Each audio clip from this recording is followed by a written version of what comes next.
Assalamualaikum dan salam sejahtera. Ini Insight Talk. Anda bersama saya Nabiha Hamid. Kita bersiaran di Facebook The Malaysia Insight, mengupas dalam program Bual Bicara yang mengupas isu-isu semasa politik tanah air. Perikatan Nasional telah mentadbir Putrajaya pada 1 Mac yang lalu dan pastinya keadaan dan kemelut politik yang berlaku di Kerajaan Persekutuan telah memberi kesan kepada kerajaan negeri. Kerana kita lihat 4 negeri di bawah Pakatan Harapan kini telah beralih kuasa kepada Perikatan Nasional. Dan namun Kerajaan Negeri Selangor kini masih kukuh berada di bawah Pakatan Harapan. Dan hari ini tajuk kita ialah Hala Tuju Selangor yang akan dikupas oleh Menteri Besar Selangor yang amat berhormat Datuk Seri Amiruddin Syari. Terima kasih Datuk kerana sudi bersama Insight Talk. Apa khabar Datuk hari ini? Berbaju kuning. Alhamdulillah sihat, hari Jumaat kebetulan. Alhamdulillah. Okey baik Datuk, kita nak cakap mengenai pentadbiran Selangor terlebih dahulu. Selangor kalau kita ketahui negeri yang paling tinggi dalam jangkitan COVID-19.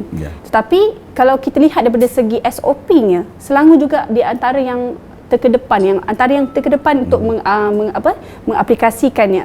Mungkin Datuk boleh ceritakan sedikit sebanyak macam mana kerajaan negeri melaksanakan perkara ini.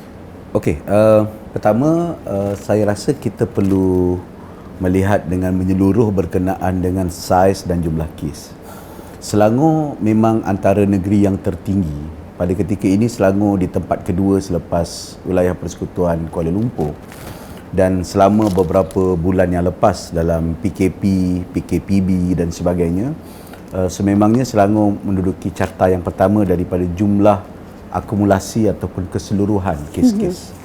Namun sebagaimana yang diterangkan oleh Dr. Maria dalam Dewan dan dalam beberapa catatan yang disebutkan, Selangor daripada segi peratusan per 1,000 orang, kerana kita mempunyai populasi yang agak tinggi dan juga kepadatan penduduk yang besar di samping dengan menjadi pusat tumpuan ekonomi, jadi kita tak dapat mengelakkan saiz yang begitu. Sekali imbas memang nampak begitu besar, tetapi daripada segi peratusan yang saya sebut tadi, per 1,000 orang, Selangor mencatatkan angka yang jauh lebih rendah. Selangor di tempat keempat sebenarnya, di samping sebelum itu selepas Kuala Lumpur, Negeri Sembilan dan beberapa buah negeri yang lain, kerana kita mencatatkan sekitar peratusannya kira-kira 0.13 atau poinnya lebih kurang 0.13 berbanding dengan negeri yang tertinggi mencatatkan hampir 1.3 dibandingkan dengan kes. Bukan kita nak mengelak ataupun nak beralasan, tapi kalau diukur daripada rangka itu, Selangor menduduki tangga keempat daripada jumlah keseluruhan yang menerima pesakit. Kedua, Selangor juga merupakan pintu masuk. Bila menjadi pintu masuk, jadi beberapa kes yang direkodkan itu adalah kes-kes daripada luar yang datang dan ditempatkan di hospital yang berdekatan, walaupun alamatnya dan sebagainya itu adalah masih lagi bertumpu kepada Selangor. Jadi bagaimana kita menangani hal ini? Sedari awal Selangor telah memulakan dengan menyediakan kerangka dan infrastruktur yang seboleh mungkin menangani ombak COVID-19. Antaranya kita tubuhkan Selangor Task Force di bawah Yang Berhormat Dr. Zulkifli. Bukan Yang Berhormat Dr. Zulkifli saja yang menetapkan pelaksanaannya, tetapi juga kita bersama kita ada Yang Berhormat Dr. Maria, Profesor Datuk Dr. Adiba, Dr. Yap, Dr. Christopher, Datuk Dr. Christopher, yang kebanyakannya Datuk Dr. Haris, yang merupakan mereka-mereka yang established, berpengalaman menangani pandemik dan juga memahami aspek kesihatan secara menyeluruh.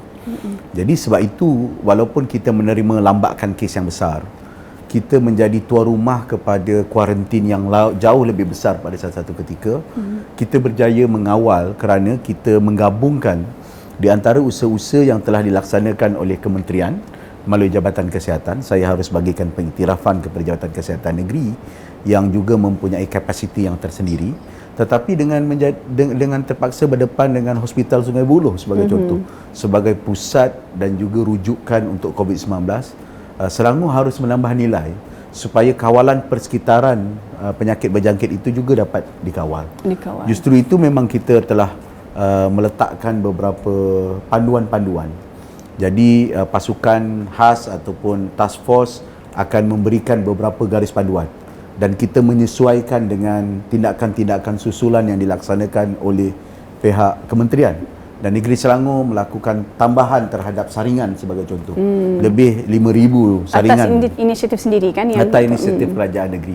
Dan saringan tersebut berjaya mengesan sejumlah kes yang tidak bersimptom ataupun dipanggil sebagai asymptomatic. Kemudian kita gabungkan pula dengan beberapa ubah suai. Sebagai contoh, bila kerajaan memperkenalkan Perintah Kawalan Pergerakan Bersyarat, kita tambah lagi Perintah Kawalan Pergerakan Bersyarat di ubah suai kerana kita nak pastikan supaya pelaksanaan pembukaan sektor ekonomi ataupun sektor sosial dan lainnya itu dapat berjalan dengan baik dan difahami oleh rakyat dan masyarakat negeri Selangor supaya limpahan kes-kes itu tidak berlarutan. Untuk rekod di sini, saya sememangnya agak mendalami dan melihat secara teliti setiap perkembangan COVID-19 sehingga ke hari ini, kerana saya lihat kesannya sangat besar. Beberapa kluster-kluster kes ataupun sub-kluster kes adalah berpusat di negeri Selangor. Kes ke-26 sebagai contoh yang melibatkan seorang tokoh korporat ataupun pegawai tertinggi di sebuah agensi juga berpusat di Subang, dan sebab itu rebakannya sampai lebih 72 kes. Kes sub-kes ataupun sub-kluster kepada kes kluster tablik ataupun kluster Seri Petaling.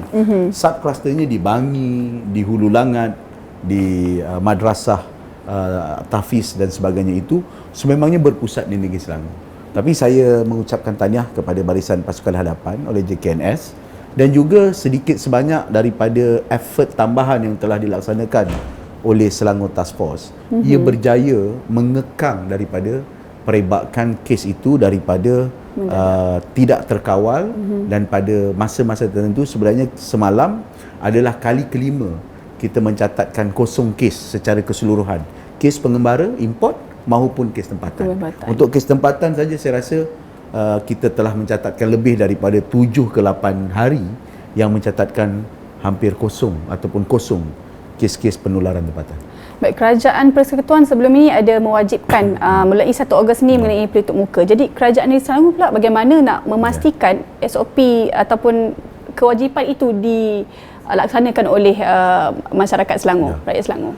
Sebenarnya Selangor telah memulakan kewajipan itu semenjak PKPB, Perintah Kawalan Pergerakan Bersyarat yang diubah suai.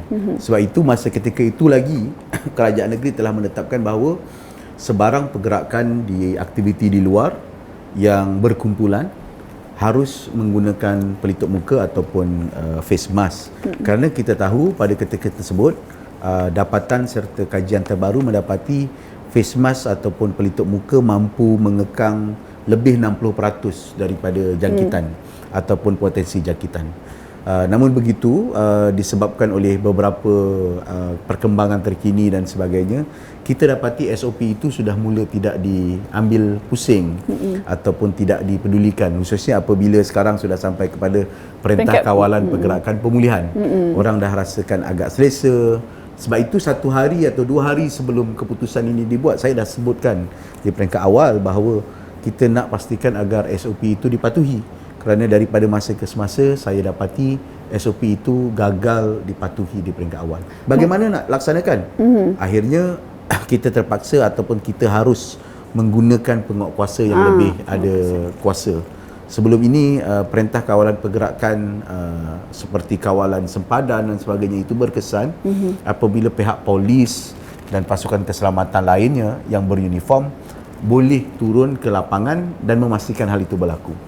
Setakat penguatkuasa majlis sebenarnya kita tidak berkeupayaan kerana saiz penguatkuasa itu sangat kecil. Tapi dengan adanya komitmen daripada kerajaan pusat mengenai pelitup muka ini dan juga saya percaya daripada pihak berkuasa seperti polis, perintah ini akan lebih dipatuhi berbanding sebelum ini. Justru penguatkuasaan bagi Datuk mungkin kalau ikut di peringkat polis akan berikan compound sebagainya kalau melanggar PKP sebelum ini. Jadi kalau peringkat negeri macam mana pula Kita boleh melaksanakan kepada premis-premis sebagai contoh. Malahan denda, maknanya boleh denda kepada bukan premis. denda saja, malahan kita boleh arah tutup untuk mana premis-premis makanan dan sebagainya. Itu telah kita laksanakan oleh beberapa majlis tempatan kita seperti MBC. MBC agak aktif bila melihat mana-mana premis yang tidak mematuhi SOP ataupun gagal menetapkan beberapa SOP, kita arahkan tutup ataupun dia berikan teguran yang keras ataupun dikenakan denda.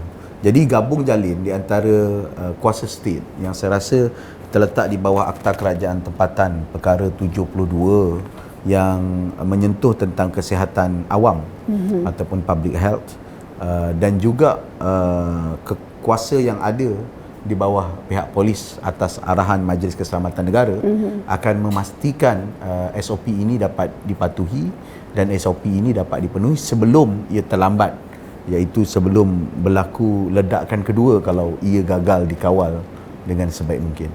Okey, bercakap mengenai ekonomi, Datuk. Kalau diikutkan Kerajaan Persekutuan sebelum ini mengumumkan pembekuan terhadap pekerja warga asing akhir tahun ini. Jadi kita mendapat banyak rungutan daripada industri perkhidmatan, contohnya spa.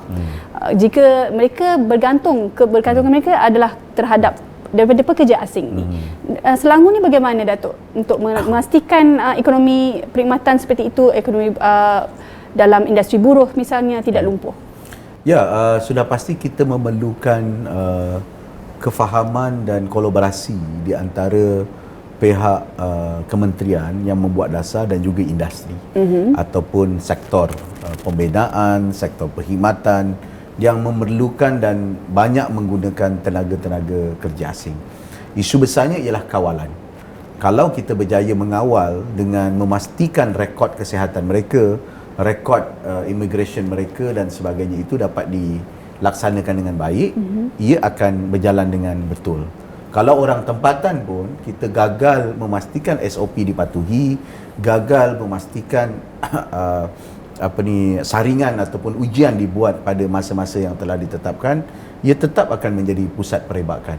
Ia bukan COVID-19 bukan memilih di antara asing ke tidak asing, lokal ataupun orang tempatan ataupun warga negeri lain, tetapi ia melihat kepada cara dan gaya hidup menangani COVID, kerana sehingga kini selagi mana vaksin tidak ditemui, SOP penjarakan sosial, pelitup muka dan juga amalan-amalan kebersihan yang tinggi sahajalah sebagai penghalang ataupun sebagai benteng untuk elak daripada dijangkiti COVID-19. Jadi apa cadangan Datuk untuk sebab rungutan-rungutan ni dikeluarkan oleh industri perkhidmatan, apa cadangan Datuk kepada mereka?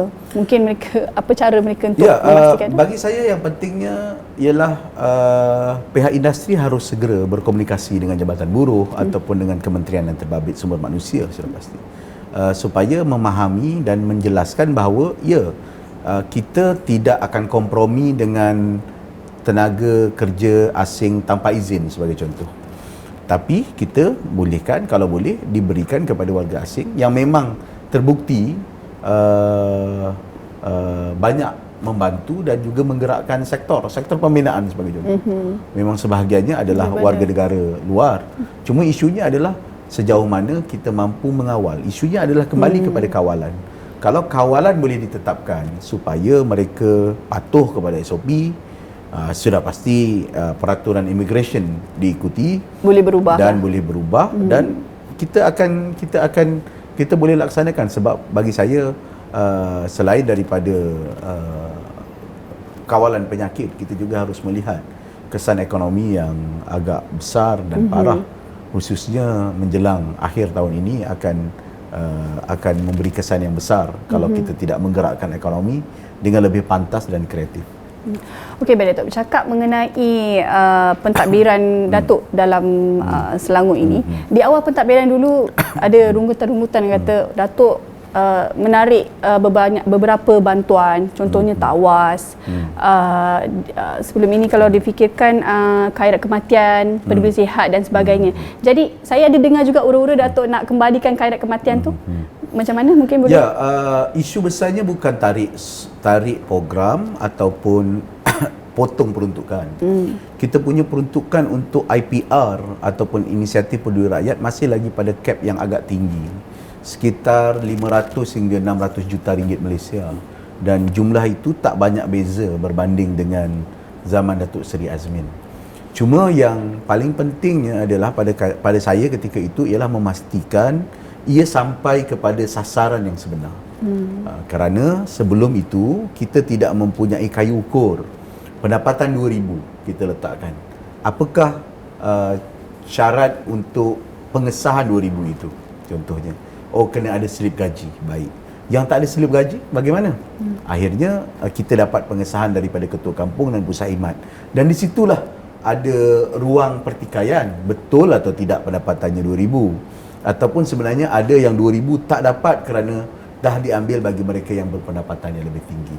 So apabila kita mempunyai hubungan yang baik dengan lembaga hasilan sebagai contoh, so kita dapat mengesan mereka-mereka yang menerima bantuan sara hidup ataupun mereka-mereka yang telah dikategorikan sebagai kelompok yang menerima bantuan prihatin yang lain.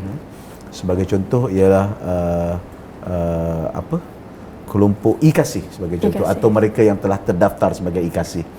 Jadi kita mempunyai masa untuk cross check dengan data yang kita ada supaya kita boleh keluarkan mereka yang tidak layak ataupun mereka yang tidak sewajarnya menikmati bantuan-bantuan itu. Buktinya tahun ini, tahun 2020, dalam belanjawan yang saya bentangkan baru-baru ini, kita telah menambah lagi sekitar 25,000 atau 25,000 sebenarnya daripada senarai penerima KIS. 2019 kita dah kurangkan menjadi 40,000 dan kita tambah lagi 25,000 dan kita tambah lagi 5,000. Sekarang jumlahnya telah mencecah hampir 60,000. Maknanya sebenarnya bertambah. Sebenarnya bukan bertambah, kita susun balik, atur balik kerana kita mempunyai peluang sewaktu kerajaan PH di pusat dan sebagainya untuk cross check daripada maklumat lembaga hasil, maklumat BHS lembaga hasil lah ya, di IKASIH adalah maklumat daripada Jabatan Kebajikan Masyarakat untuk menyemak adakah orang ni betul-betul layak ataupun ada yang mereka yang tidak layak dan mengambil kesempatan daripada sempitnya peluang untuk kita mengesan ataupun menyemak adakah penerima-penerima ini terhasil. Jadi dalam masa yang sama kita juga menambah program. Antara program yang kita laksanakan inisiatif Roda Darul Ehsan, yang mana tujuannya lebih menumpu kepada pemberdayaan. Sebab itu tim ataupun tema penting dalam penjajaran yang saya sebut ialah daripada pemberian kepada pemberdayaan. Sejauh mana pemberian yang kita berikan itu mampu mengeluarkan mereka daripada kemiskinan. Bukan pemberian itu semata-mata sebagai pemberian yang kemudian mengekalkan mereka pada takut tersebut, dan akhirnya kerajaan terpaksa menerima kesan yang agak parah dalam membentuk serta memastikan keuangan kita kukuh kerana jumlah penduduk bertambah dengan agak signifikan. Tahun 2008 saya ingat warga negeri Selangor secara keseluruhan sekitar 4.6-4.7 juta. Sekarang mudahnya sekitar 6.4-6.5 juta. Hampir 2 juta increase dalam tempoh 10 tahun yang lalu. Dan ini memerlukan dana untuk infrastruktur dan sebagainya. Saya ambil yang lain ya. Tawas yang disebut tadi. Tawas ada imajinasi awal pada tahun 2008 bahawa ia adalah satu konteks pelaburan. Bagaimana investment RM100 ataupun apa-apa yang diletakkan oleh kerajaan negeri pada usia tertentu, pendaftar anak-anak negeri Selangor itu akan mendapat RM1,500. Itu memang telah kita siapkan angkanya, dan tiap-tiap tahun sebenarnya kerajaan negeri menyimpan dengan angka yang besar. Bermula zaman Datuk Seri Azmin sebenarnya kita simpan 50 juta, 30 juta, 40 juta untuk first batch pada tahun 2026 nanti. Untuk kita belanjakan sekitar 56 ke 60 juta untuk membayar first batch yang telah mendaftar. 2026 lagi 6 tahun. Maknanya 2008 sampai 2026, 18 tahun lah. 18 tahun. So 18 tahun tu mereka akan dapat, dan kita telah siapkan duit itu. Tetapi keseluruhan daripada angka yang ada, kita kena siapkan lebih kurang 400 hingga 500 juta ringgit Malaysia untuk memenuhi semua janji tersebut. Apa yang kurang dalam program Tawas?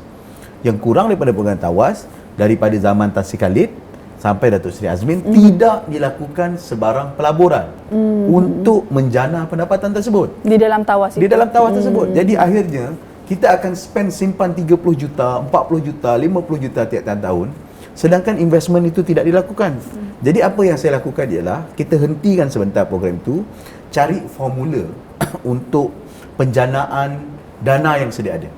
Kita dah ada 30 juta dalam simpanan kita dah ada dalam sekitar lagi 70, maknanya hampir 90-100 juta yang ada dalam tangan kita yang boleh kita gerakkan untuk pelaburan, dan itulah yang kita lakukan sepanjang tahun 2019, dan insya-Allah sebab itu kita fikirkan ia mampu dan masih boleh dilakukan untuk memastikan program itu sustainable ataupun program itu berdaya saing. Kalau tidak, ia tidak ada sustainability.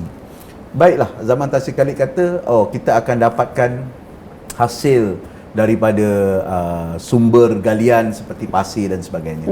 Dan itu dia pun tahu bahawa sumber hasil itu memang akan berkurang tiap tahun, sebab untuk menghasilkan pasir ia sampai 100 tahun. Dan sebagai responsible government, kerajaan yang bertanggungjawab, saya boleh habiskan reserve yang sedia ada dan sebagainya untuk memenuhi keperluan dan popular. Tetapi bagi saya, kepentingan utama bagi saya ialah memastikan pengurusan keuangan itu prudent dan juga mampu untuk pembiayaan di masa depan yang lebih sustainable lah. Isunya adalah sustainability. Tapi insya-Allah kita dah dapat formulanya yang saya akan bentangkan dalam belanjawan nanti, bagaimana wang yang sedia ada itu kita jana dan kita gerakkan untuk membiayai tawas. Jadi kemungkinan akan kembali setelah kita jajarkan. Itulah realignment tu kan. Kalau tulang kita tak betul, kita nak masukkan dalam tulang balik, dalam chiropractic sebagai contoh, ataupun fisioterapi, itu kaedahnya. Memang ia agak sakit ataupun agak pahit, tetapi saya rasa saya ingin menjadi responsible leaders rather than jadi popular leaders yang semata-mata dalam tempoh temporary dan tempoh singkat yang akhirnya tidak akan yang akan dipersalahkan di masa depan. Adakah ini juga terpakai terhadap khairat kematian? Sebab saya difahamkan juga Datuk pun sebelumnya ada sebut di Dewan mengenai khairat kematian akan dikembalikan itu. Ya, khairat kematian ini sudah pasti kita membuat kajian. Daripada keseluruhan penjajaran yang kita lakukan, khairat kematian itu mendapat maklum balas yang kurang baik daripada di kalangan publik. Sebab namanya pun khairat kematian dan tidak lagi menjadi khairat kematian. So kerajaan negeri memang bersikap terbuka dan bersedia mendengar pandangan-pandangan tersebut. Sebab itu memang kita nak rangka untuk beri semula dengan format yang sedikit berbeza. Tetapi bagi kerajaan negeri, kalau format itu tidaklah terlalu membebankan, sebab kosnya sepanjang tahun adalah sekitar 20 juta ringgit Malaysia berbanding dengan pembiayaan yang kita siapkan sekarang sekitar 8 ke 9 juta dengan memberikan jom shopping. Tapi saya ingat kita boleh gabungkan kedua-duanya, taklah setinggi 20 juta, tapi dengan 20 juta tu boleh mereka diraikan ketika hidup dan boleh diberikan sumbangan yang tertentu kepada keluarga apabila kematian, dan ia menepati konsep apa yang disebut khairat kematian, dan mungkin boleh digabungkan dengan peduli sihat dan sebagainya yang ada pada kerajaan negeri. Menuju kepada smart state ni sebenarnya, Biha, kita sedangnya nak cuba simplify kan semuanya kepada satu button ataupun satu transaksi. Jadi dengan adanya data dan pengumpulan data yang lengkap, nanti akhirnya kita akan wujudkan apa yang dikatakan maklumat ataupun kad Selangor ataupun electronic devices of Selangor ataupun QR bagi setiap orang Selangor.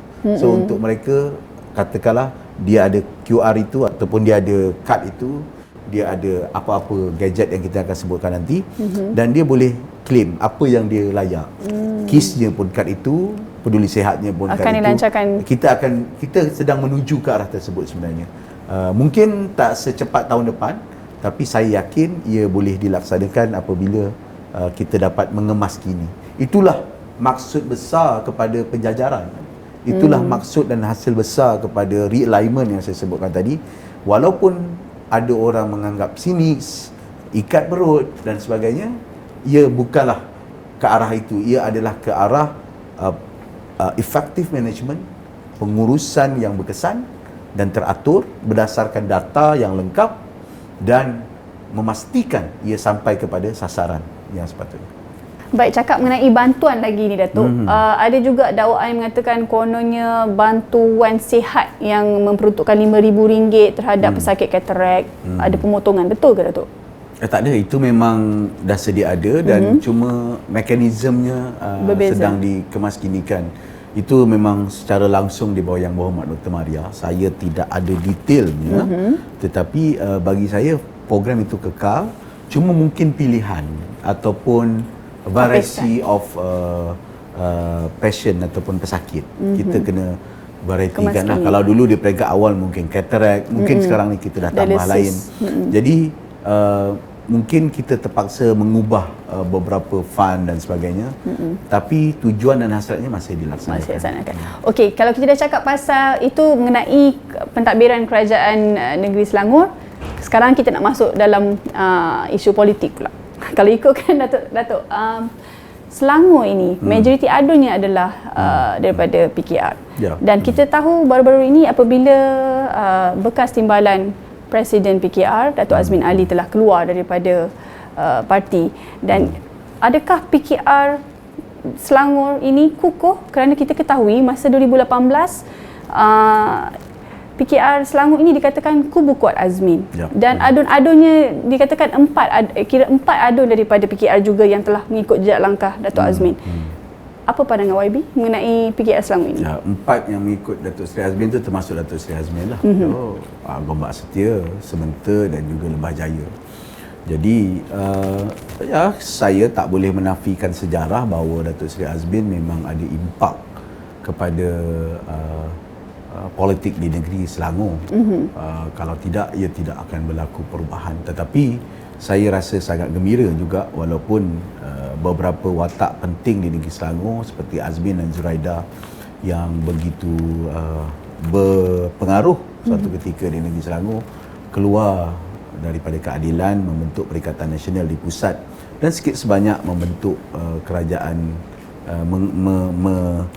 menggoyang beberapa kerajaan negeri. Tetapi daripada segi konteks keadilan, daripada segi parti, kita tidaklah terlalu terjejas.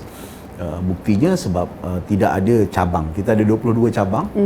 Daripada 22 cabang tidak ada satu cabang pun yang terbubar dengan penghijrahan ataupun keluarnya mereka ataupun beralihnya pendirian mereka dengan Perikatan Nasional.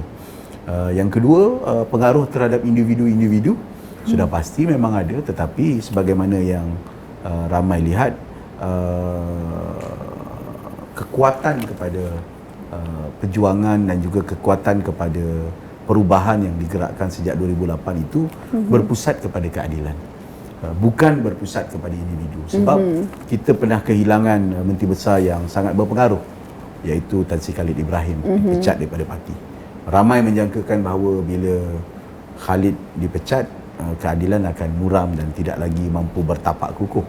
Tapi keputusan pilihan raya lepas membuktikan bahawa kita menang di kesemua seat dan kerusi dan menjadi majoriti dan masih diberikan peluang sebagai Menteri Besar oleh rakan-rakan Pakatan Harapan. Dan begitu juga dalam konteks sekarang, walaupun cubaan untuk menggugah, mengacau dan sebagainya dilakukan, memujuk dan sebagainya dilakukan, saya dikabarkan keadilan masih lagi representasi terbesar dengan 17 ahli-ahli Dewan Negeri diikuti oleh DAP dan juga Amanah. Cukup dengan hampir 40 perwakilan kita, di samping ada 3 bersatu yang masih lagi memberikan sokongan penuh kepada kerajaan negeri. Justru walaupun pengaruh dan kesan Datuk Seri Azmin itu ada, tapi the moment dia keluar daripada parti dan juga landasan yang telah kita tetapkan, saya percaya struggle is bigger than individual, ataupun perjuangan nampak lebih besar daripada mana-mana individu. Maknanya ia bukan tertakluk kepada individu, dia lebih kepada kesetiaan tu terhadap parti. Ya, parti dan juga struggle lah, landasan kita. Saya boleh katakanlah tim ataupun tema besarnya adalah reformasi. Sejauh mana reformasi mampu dilaksanakan dan ikut analisa serta pandangan kita dalam tempoh penelitian saya tentang politik. Akhirnya induk kepada perjuangan reformasi itu masih lagi berpusat kepada keadilan. Ada usaha-usaha untuk mengubah induk itu. Sebagai contoh, ada pertandingan timbalan presiden satu ketika dulu dan menumbuhkan satu lagi parti baru, nama partinya, dan akhirnya parti itu tidak mampu ke mana-mana. Dan itulah juga dalam landasan politik di Malaysia amat sukar untuk kita mengubah satu-satu parti induk dan diubah kepada satu parti lain yang merupakan serpihan. Kalau kita lihat analisa yang berbeza MCA dengan DAP. DAP tidak terhasil daripada MCA. Dia terhasil daripada ruang lingkupnya yang berbeza. Dan the fight between the Chinese majority area dan the fight between the Chinese community between MCA dan DAP, dan now actually DAP is more trust, dipercayai oleh masyarakat Tionghoa berbanding daripada MCA. Itu beza. Tetapi satu parti serpihan yang menguasai dan menandingi parti induk tu, dia sangat berbeza. Ramai orang cakap keadilan ini adalah serpihan UMNO. Oh bukan. Dia bukan serpihan UMNO sebulat-bulatnya. Bukan, sebab ada elemen-elemen lain. Saya tak pernah satu hari pun jadi ahli UMNO. Saya tak pernah. Mungkin Datuk daripada batch yang ya, dan masih dalam kepimpinan. Tian Chua tak pernah jadi ahli UMNO ataupun MCA sebagai contoh. Maknanya bukan Xavier punya UMNO Jayakumar lagi lah, tak pernah jadi ahli-ahli parti lain. So saya nampak ia adalah formula baru, dan formula baru itu adalah current formula yang dipercayai orang, khususnya kalau diukur pada pilihan raya lepas, iaitu temanya adalah tema-tema yang begitu sukar untuk kita angkat di awal perjuangan ataupun di awal tahun 90-an ataupun akhir 90-an. Dulu sangat asing kita sebutkan tentang korupsi. Sebagai contoh, pada tahun 98, 99 bila kita sebut tentang korupsi dan penipuan dan salah guna kuasa, ia bukan satu dosa besar. Antara yang selalu didengar, ada sebahagian generasi yang agak berusia menyebutkan, tak apalah dia ambil, at least bahagian kita ada. So that the term of corruption itu masih lagi dianggap sebagai okay if you share with others. Tetapi tema besar pada pilihan raya 2018 yang lepas adalah YMDB. Dan big teamnya adalah dipermudahkan oleh Tun Dr. Mahathir pada ketika itu sebagai perompak dan penyangak.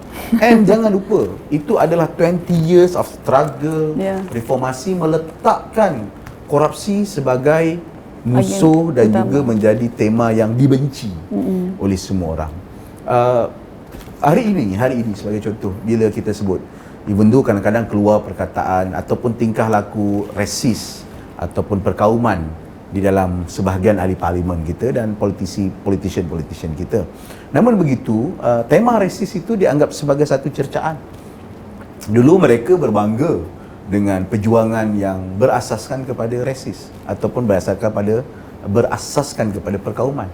So parti keadilan dan reformasi telah menceraikan dan menghancurkan dogma itu dengan memperkenalkan parti pelbagai kaum. Itu pun sampai sekarang Perikatan Nasional, walaupun di sebahagian tempat mereka sebut mereka adalah pejuang Melayu, tetapi tak mampu menghalang Wee Ka Siong sebagai contoh. Tak nak dengar ini adalah sebagai parti Melayu ataupun Perikatan Melayu, purely Melayu. And Chinese and Indian have become a token aja dalam kelompok, dalam formula itu. Jadi tema kepada kepelbagaian kaum ataupun multiracial politik tu sudah sampai di mainstream dan diterima. Cuma kaedahnya menerima tu macam mana? Kaedah menerima tu macam mana? Dan bagaimana menerima itu dengan beberapa perkara seperti kecurigaan, rasa kurang selesa yang berjaya disentuh oleh UMNO khususnya dalam tempoh 22 bulan yang lepas dan PAS dalam 22 bulan yang lepas membangkitkan isu tu memang real, memang real. Tetapi at least mereka menganggap, bagi saya, resis itu adalah satu perkataan yang patut dikutuk dan tak boleh diletakkan. Kalau diletak dia label sebagai resis, dia marah. Sebagai contoh, dia marah. But you have your own justification lah. Kadang-kadang justifikasinya juga boleh dikata terkeluar. Human rights, demokrasi, pada tahun-tahun 80-an, tahun 70-an, ini hanyalah perbincangan elit di kawasan urban. Bukan satu istilah yang boleh dianggap diterima sebagai satu perjuangan. Tapi hari ini kalau kita halang orang bercakap, utusan kita halang bercakap, utusan pun mengatakan kita sebagai anti kepada kebebasan media ataupun anti kepada demokrasi. Ini suatu ketika dululah. Tak tahulah utusan sekarang dah berubah. Jadi yang saya sebutkan tadi, tim ataupun tema dalam 20 tahun yang lepas itu sudah menjadi mainstream sekarang. Cumanya struggle kepada kelompok macam saya dan juga pemimpin-pemimpin yang percaya kepada landasan ini to defend it, untuk mempertahankan. Sebab akhirnya dalam teori ini, teori agak kiri lah, bila ada thesis must be ada antithesis. Maknanya bila kita bawa teori multi-racial politik, pasti ada against itu adalah go back to the racial based politik with their own justification dengan pelbagai landasan-landasan dan alasan-alasan yang lain. So how far we can defend it? Berapa lama kita boleh mempertahankannya sebagai landasan yang betul, kerana after 20 years akhirnya rakyat dah terima, rakyat dah faham. Oh, that the racial politik ini menjurus kepada ketidakadilan, menjurus kepada rasuah dan penyelewengan atas nama membela satu-satu kaum ataupun bangsa sebagaimana yang kita sebutkan sebelum ini. Justru saya percaya, sebab tu saya percaya tim ini ataupun tema ini masih lagi menjadi big team ataupun menjadi tema-tema besar di dalam perjalanan pelaksanaan Parti Keadilan berbanding dengan parti-parti lain. Betul. Dan terbukti sebelum ni ada parti lain yang cuba nak bawa suara reform keluar daripada parti, nak bawa agenda reform sebenar, tidak mendapat sokongan rakyat kerana networking dan jaringan dan struktur yang dibina itu bukan struktur satu hari dan bukan struktur yang berapa mudah dilaksanakan. Okey, baik, itu mengenai parti berbilang kaum yang Datuk katakan. Kalau kita cakap pasal mengenai kerajaan persekutuan sebelum ini yang telah berubah terhadap Perikatan Nasional dan Datuk Azmin Ali sendiri, orang satu ketika dahulu orang kuat PKR dan kini dia tidak lagi berada dalam PKR dan kerusi Gombak dan juga Ampang bagaimana ura-ura untuk parlimen dibubarkan telah kita dengar juga. Kalau katalah ada PRU 15 dalam masa terdekat ni, bagaimana pandangan YB tentang kerusi Gombak dan Ampang itu? PKR sendiri akan dapat rampas kembali atau macam mana? PKR is incumbent. Our candidate adalah Datuk Seri Azmin. PKR adalah incumbent di Ampang dan calon kita sebelum ini adalah Zuraidah Kamaruddin. Jadi kita tak menafikan faktor individu yang berpengaruh, apatah lagi telah 3 penggal di situ. Dan Datuk Seri Azmin bertapak di Gombak sejak 99. Malahan dalam Pemuda UMNO dulu pun tapaknya adalah di kawasan Ulu Kelang, Ampang dan kawasan sekitarnya. Justru saya percaya bahawa kita masih lagi ada appeal, terutama kawasan ini adalah kawasan semi-urban ataupun kawasan urban. Jadi saya percaya dengan track record yang kita ada dan juga pencapaian yang kita buat, dan orang boleh membandingkan di antara faktor individu dan faktor parti yang ingin membawa dan sebagainya. So kerana kena ingat, representasi di kawasan-kawasan terbabit tidaklah sepenuhnya pada satu-satu kelompok dan bangsa tertentu sebagai contoh. Mungkin di Ampang peluangnya nampak lebih baik sebab ada representasi lebih 40% orang bukan Melayu yang nampak kecenderungannya tidak memihak kepada Perikatan Nasional. Di Gombak kita ada 99% dan ini cabaran penting kepada keadilan kerana selain daripada Gombak kita ada Pematang Pauh. 2 seat ini adalah 2 seat yang mana 90% adalah di kalangan pengundi-pengundi Melayu. Tapi tak apa, kita akan cuba melihat sejauh mana adakah faktor individu ataupun faktor calon, dan kita kena lihat juga Perikatan Nasional mungkin sedang berbincang tentang kerusi. Di saat mereka tengah berbincang pada waktu ini, kita lihat Muafakat Nasional telah menyatakan pandangannya yang berbeza di peringkat lokaliti Gombak. Ada pandangan yang berbeza. So itu bukan satu jalan yang mudah, bukan highway terbuka ataupun lebuh raya terbuka untuk Datuk Seri Azmin ataupun Zuraidah di Ampang dan juga di Gombak, dan juga buka laluan untuk mudah. It's uphill battle for both, apatah lagi ada pengaruh dan faktor masing-masing yang akan menentukan kerusi ataupun yang akan menentukan kemenangan kepada pilihan raya ke-15 yang dikabarkan mungkin berlaku. Tapi Datuk percaya tak kalau diikutkan daripada macam Datuk kata sendiri, track record daripada PKR yang menerajui Selangor itu boleh sikit sebanyak menarik sokongan untuk calon yang baru? Ya, faktor negeri, faktor persekutuan, faktor calon, akhirnya dia akan ditentukan. Dan pengundi lebih pragmatik, pengundi juga lebih complicated daripada segi sikap dan pendiriannya, dan pengundi juga sudah semakin terbuka pada waktu ini. Justru kepada mana parti yang mampu dengan lebih cekap menerangkan ke bawah, masih lagi berjaya menjelaskan kepada mereka, sebab akhirnya pilihan raya untuk menang, kita kena dapat 50% tambah 1 daripada orang yang turun mengundi. So semakin ramai kita memberi kesan yang baik dan juga nama yang baik dan juga kempen yang baik, akan boleh mencatatkan tapi kemenangan. bukan mudah lah. Saya percaya ia bukan mudah. Ia tidak semudah pilihan raya 2018 untuk Parti Keadilan di Gombak maupun di Ampang. Tetapi kita mempunyai keyakinan berdasarkan track record negeri, berdasarkan keutuhan jentera dan keutuhan pasukan kita, dan tidak ketinggalan kita juga kita juga yakin rakyat boleh menilai dan membandingkan di antara individu dan juga hasrat dan visi misi mana-mana parti dan juga pejuang. Saya ingat lagi Datuk Seri punya kenyataan sewaktu PC pertama Datuk selepas perolehan kerajaan Perikatan Nasional mengambil alih Putrajaya, I'm not a Batman, I'm a party man. Okey. Kalau diikut pada 2018, Datuk masa bertanding sebagai Majlis Pimpinan Pusat, Datuk juga berada dalam orang kata kumpulan Azmin Ali, dan adakah tempias mengenai penyokong kuat Azmin Ali tu masih lagi berada? Saya tidak boleh menolak persepsi dan pandangan orang terhadap peribadi, hubungan dan sebagainya, dan orang itu, orang ini. Tapi saya kira setelah beberapa masa waktu yang telah berlaku, kita tunjukkan bahawa kita jelas boleh membina satu garis yang sukar, membina satu garis yang tipis di antara apa yang dikatakan persahabatan, perkenalan, dan juga kepercayaan serta keyakinan terhadap perjuangan dan sebagainya. Sebab itu saya jelaskan pada masa itu memang sangat jelas bahawa I'm a party man. Saya nampak parti ini, sebagaimana saya sebutkan tadi, keadilan masih lagi menjadi platform terbaik untuk reform hingga ke setakat ini bagi saya dan majoriti yang lain yang masih kekal dalam keadilan. Dan sebab itu saya melihat the struggle is bigger than any individu. Malahan kalau saya bergurau dengan kawan-kawan dan juga dengan sahabat-sahabat yang lain, saya tak risau kalau satu hari nanti katalah Syed Hussein Ali ataupun Nur Azizah keluar parti tiba-tiba.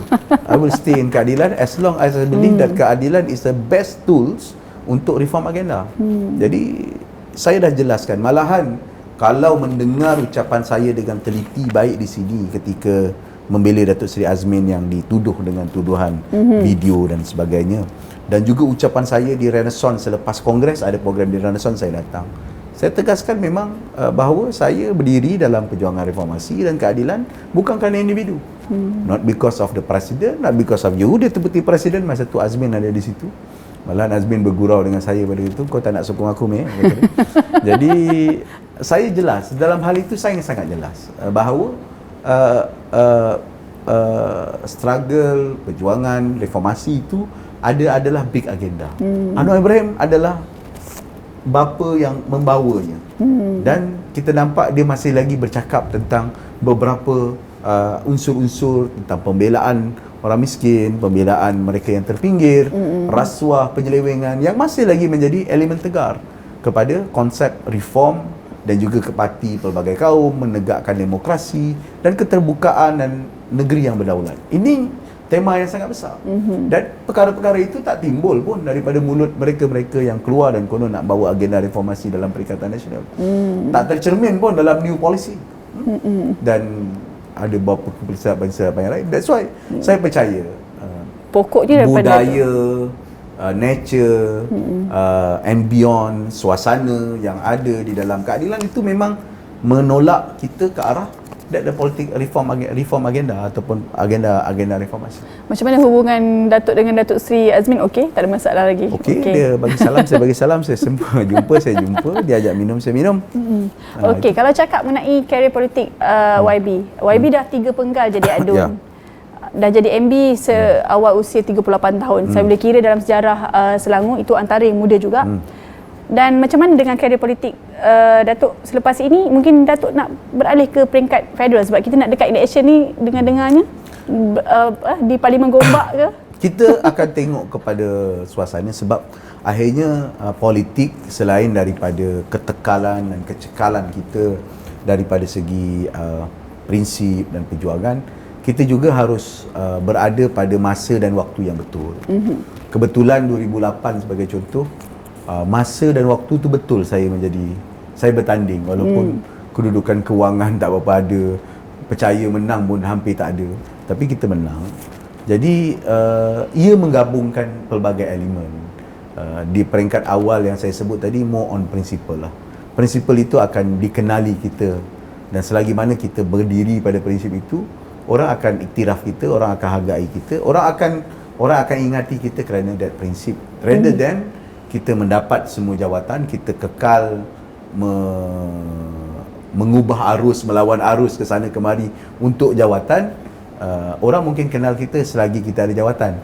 Bila kita dah tak berjawatan, orang akan anggap kita sebagai tidak berpegang teguh kepada prinsip. Tetapi dalam masa yang sama, strategi memahami tentang perubahan dan angin, mood dan niat rakyat juga harus kita fahami dengan jelas. Bukanlah mestinya kalau angin tu nak ke arah kanan, kita ikut kanan, ke kiri kita ikut kiri. Itu bukan konteks yang betul. Tetapi kena tengok kepada keperluan dan juga planning dan strategi dan kerangka besar. Dari segi planning ni memang tak ada rasa untuk setakat ini saya belum ada niat untuk berfikir pergi mengolah ke sana, sebab akhirnya saya baru 2 tahun lebih, hampir 2 tahun 3 bulan 4 bulan menjadi Menteri Besar, dan 2 tahun, baru 2 tahun 2 bulan, bulan Jun kan, baru 2 tahun 2 bulan lebih kurang. Dan bagi saya saya masih perlu masa untuk melengkapkan segala perancangan dan juga membuktikan bahawa saya mencapai sesuatu yang ada hasil daripada tanggungjawab yang telah diberikan. Mungkin sebagai ahli Dewan Negeri, orang dah pandang, you deliver, that's why you upgrade become an EXCO. As EXCO juga ada orang pandang, kita juga dah hasilkan ada impak sesuatu, jadi kamu boleh jadi Menteri Besar. Dan jadi Menteri Besar, saya rasa belum cukup lagi, baru 2 tahun, dan setahun pertama masih lagi penyesuaian di antara federal dan state, baru nak sempat serasi, akhirnya berlaku pula Sheraton move. Tapi bagi saya kita masih ada banyak masa untuk membuktikan, dan biarlah saya lengkapkan sepenuhnya. Baik, soalan terakhir saya, Datuk. Mungkin Datuk boleh cakap mengenai masa depan dan politik anak muda. Kalau ikutkan sebelum ni, Tun Dr. Mahathir Mohamad kata anak muda ni perlu ada reputasi untuk membina karier dalam politik tu. Mungkin komen sikit, Datuk, untuk soalan terakhir kita ni. Saya hormati pandangan Tun Dr. Mahathir tersebut untuk membina reputasi dan sebagainya, dan ternyata ini juga antara perkara yang penting bila saya bincang tentang reformasi. Kerana reformasi telah memberi peluang kepada pimpinan-pimpinan barisan ketiga dan keempat, kalau tak barisan kedua pun kalau tak 3-4 pun barisan kedua, untuk muncul di arena perjuangan politik dan juga arena politik yang sebelum itu hampir semuanya dikuasai oleh first generation ataupun mereka-mereka yang boleh dianggap sebagai senior. Saya ingat Fong Po Kuan masa itu baru lepas keluar daripada UIA. Datuk Seri Azmin sendiri menang pada umur 30-an di Ulu Kelang, dan beberapa wakil rakyat yang lain kalau saya tak boleh sebutkan satu persatu. Di tahun 2008, saya sendiri, Yang Berhormat Izzah, Yang Berhormat Nik Nazmi, Gan Penny pada ketika itu menjadi wakil rakyat yang boleh dikatakan barisan muda 20-an, sebelum 30-an pun. Dan 2018 muncul lagi ramai wakil rakyat muda yang kemudiannya berjaya membentuk citra dan mendapat sokongan, sehingga UMNO dan Barisan Nasional pada ketika itu pun terpaksa mengetengahkan calon muda yang betul. sebelum itu masih tidak menjadi tradisi mereka. That's bagi saya, you suka ataupun tidak, itu adalah kejayaan dan idea besar reformasi yang bagi ruang kepada orang muda untuk tampil, wujud dan masuk di dalam arena politik dan melengkapkan struktur dan komposisi di dalam keputusan-keputusan politik dan keputusan-keputusan tertinggi kerajaan yang bagi ruang kepada golongan muda dan anak-anak muda. Jadi dan perkara itu juga akan dizahirkan kalau ada PRN dan juga PRU. Saya percaya perkara itu akan berterusan kerana saya percaya bila kita telah melakukan perubahan, rakyat telah menerima perubahan dan amat sukar untuk kita patah balik kepada suasana yang berbeza. Sebab itu saya nampak dengan jelas ketakutan sesetengah pihak. Apabila perjuangan reformasi ini sudah dapat mencapai satu tahap tertentu, berlakunya perampasan, mungkin satu hari nanti kita akan tahu the background and semua cerita yang terhurai semua apa yang melatari Sheraton Move dan sampai perikatan. Tapi yang saya nampak ialah kebimbangan. Ada setengah pihak yang masih bimbang kalau multiracial politik, perjuangan yang berasaskan demokrasi, perjuangan yang melihat kepada keutamaan berbanding daripada warna kulit dan kaum ini betul-betul berjaya dan terhasil. Contohnya adalah negeri Selangor, contohnya adalah negeri Pulau Pinang. Mereka tidak akan laku lagi, ataupun politik gaya itu tidak akan boleh berkesan dan bertahan lagi. Cuma konteksnya berbeza lah, explanation berbeza. Sebab itu di tahap ini Pakatan Harapan juga harus memahami lesson itu, supaya kita tidak terlalu ekstrim ataupun kita shock sendiri ketika mendapat satu kerajaan ataupun diberi peluang. Dan kita harus memahami sensitivity itu. Isu tentang orang Melayu, isu tentang Bumiputera sebagai contoh, masih ada akar. Cuma bagaimana kita explain, bagaimana kita lakukan, bagaimana kita menterjemahkannya. Dan ini adalah satu perkara yang sebenarnya cabaran kepada Pakatan Harapan yang dulu namanya Pakatan Rakyat, yang sudah saya lontarkan dalam mesyuarat tertutup. Konteks ekonomi daripada segi tim ataupun daripada segi tema, ia adalah tema reformasi dan tema Pakatan Harapan. Tidak lagi mengihat pada kaum, terbaliknya ikut kepada keutamaan, bantu yang susah, bagi kepada mereka yang betul-betul layak dan sebagainya. Ini adalah tema besar. Kalau dulu, Malay first, lepas tu kalau tak mampu dan akhirnya jadi Alibaba dan sebagainya, yang merupakan penyakit besar. Itu daripada konteks ekonomi. Konteks kebudayaan. Dan sekarang ni pertarungannya adalah pertarungan kebudayaan. Soal tentang nilai, soal tentang adat resam, soal tentang bahasa, soal tentang agama yang terletak di bawah satu sektor besar, sektornya adalah sektor kebudayaan. So pertarungan kebudayaan inilah yang perlu diterjemahkan dalam bentuk intellectual teks seperti buku, seperti syarahan ataupun karangan-karangan, kerana segi ekonominya orang dah terima multiracial ataupun konteks merit bagi yang capable dan sebagainya. Daripada segi budayanya belum lagi. Dan ini adalah cabaran terbesar kepada Pakatan Harapan, yang kadang-kadang saya rasa PH ataupun sebagai pimpin mungkin tak ready ataupun tak terfikir ataupun gagal untuk explain dengan detail. Baik, itu dia panjang lebar daripada kita punya pengemudi Selangor, iaitu Menteri Besar Selangor Datuk Seri Amiruddin Syari, dan nampaknya itu saja yang dapat kita kongsikan dalam Insight Talk ini. Semoga insya-Allah lepas ni kalau ada jodoh kita jumpa lagi, Datuk. Boleh, insya-Allah. Baik, itu saja daripada kami, untuk kru Insight Talk mengucapkan terima kasih. Kita jumpa lagi. Assalamualaikum.